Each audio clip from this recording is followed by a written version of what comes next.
Hey sewing friends. So the last time we talked, I told you I wanted to make some sleeveless woven tops. So I chose the Kate top by Tessuti. I grabbed a piece of beautiful linen from my stash.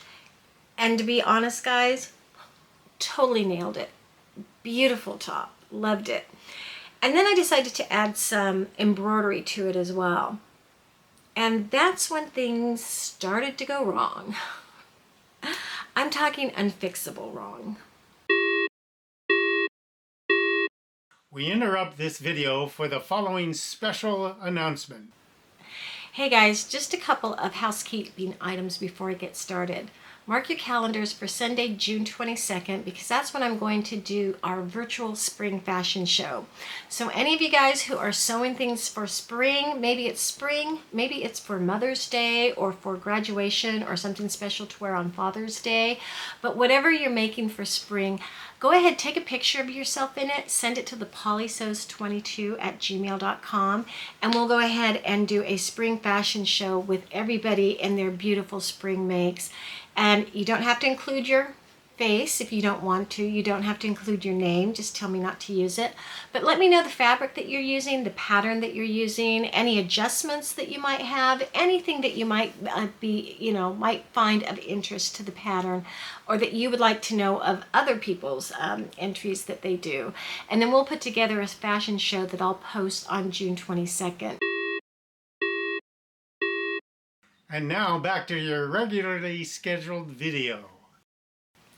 So let me back up a minute. Okay, I chose the Tessuti pattern because it has two versions. One is a higher neck one, which has a little button loop in the back for you to pull over your head. And then the other one is a scoop neck, which is very much almost like a woven tank. I had a couple of linens in my stash from fabric-store.com, which I wasn't really super thrilled about the colors, but it's okay. I mean, who doesn't love wearing linen in the summertime, right? And the sewing, you guys, I did such an incredible job. I'm so proud of it. Let me show you some of the details that I did. The one feature that I was really proud of was my bias binding. I went ahead and just made it. And I got to tell you, it is just some of the best bias binding I've done in my sewing as of yet. Okay, it's very even on the outside. The stitching line is just perfect. And there's two ways you can do it. The instructions say that, that you can go ahead and do it the way I did, so that you fold the bias binding to the back or to the inside, and it gives you a clean finish in the front. Or you can do it so that you're tacking it down in front, the bias binding in front, and it kind of gives you just a little texture, a little different feeling to it. I think the next time I will go ahead and do one with it to the front, just for variety's sake. The button loop, I tell you, so proud of it. Look at the inside of it. Really beautiful stitching, in my opinion, considering I didn't do it the way the instructions had said to do it. The instructions have you sew this little teeny piece here, and I don't know if you can see the stitching line on it right about here. Oh, let me go ahead and change that. Okay. Here is the little loop piece, and I don't know if you can see the stitching line in it, but it's very narrow. And then they have that use this to turn it inside out.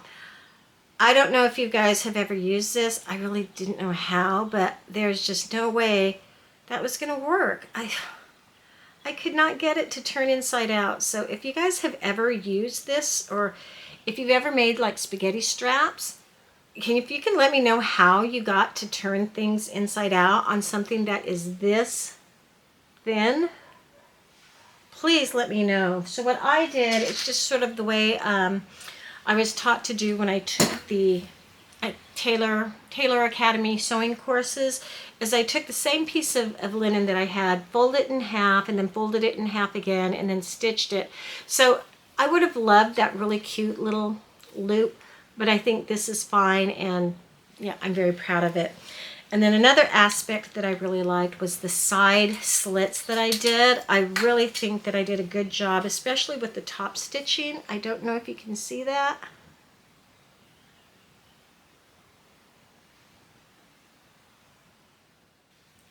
So yeah, I was really proud of this. I thought this looked like a really nice professional garment. So I decided to add some embroidery because remember I told you that I wanted a nice sleeveless top, a nice breezy airy top to wear in the evenings when I walk the dog. So it's been warm in the evenings. In fact, next week it's going to be in the 80s and even the 90s. So I know it's going to be really warm in the evenings. So I thought, oh, wouldn't it be cute to put a little dog, on my shirt or my cape top. And linen is such a great fabric to use with embroidery. So I dig out the embroidery machine, get some stabilizer, find a really cute, let me show you, a really cute little pattern or a little cute dog right there. Isn't that cute? And at first I thought, oh, let's go ahead, because it is sort of a higher neck, comes up to about here and has the button loop in the back. I thought, oh, it might look really cute here. And I went ahead and printed out a sample of it, the size that it was going to be, and pinned it to the top of the shirt, and it didn't look that good. I thought it was too big. I even asked my husband, I said, hey, if this is embroidered right here, probably like right about here, I said, what do you think? And he goes, it's not bad. He goes, but it's not good either. And I said, yeah, that's what I was thinking. And I said, but I had this other thought. And I unpinned it and I put it kind of on my lower left hip. I said, what if I put it here? And he goes, I like that.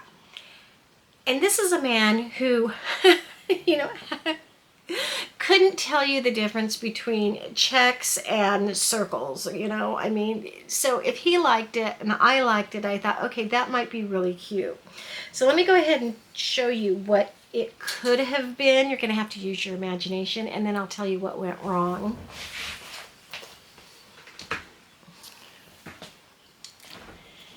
Okay, so here's the top. Here's the little dog on the front. And I think that this would have been absolutely adorable.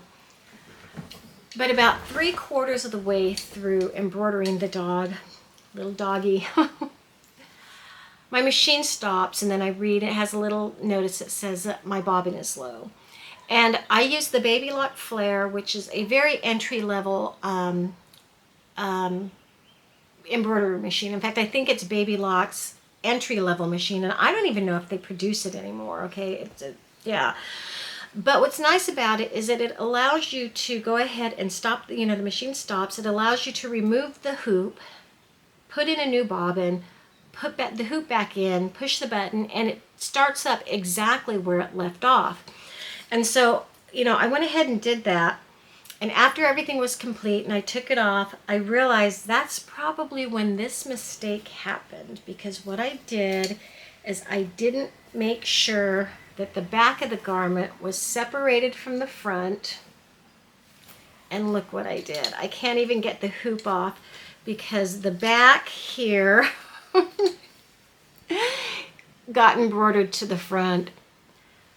I don't think this is fixable. I have an idea, and I'll get to that in a minute. But this is not unpickable in my opinion. The threads and the stitching is very tight. I think it would look really bad if I unpicked that much. Oh, yeah.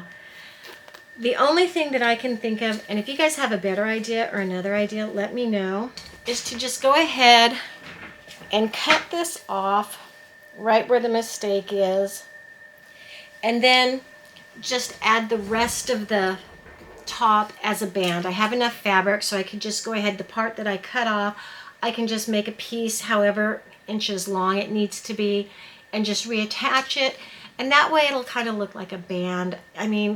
That's the only thing I can think of. I can't even get the hoop out. Yeah, look at that. Yeah. So anywho, I like the idea of the little dog embroidered, so I'm going to make it again. I think the shame of the whole thing is that I had done such a good construction job. So I don't know, have you guys ever done anything like that? Have you ever done something that you were really doing a great job on, that you were using pretty nice material or fabric on, and then did a silly, careless mistake that pretty much rendered the garment useless? If you've ever done anything like that, please, misery loves company. Let me know in the comments. And if you have another idea other than just, as I said, adding a band on how I might be able to salvage that, I'd appreciate it if you'd let me know in the comments as well.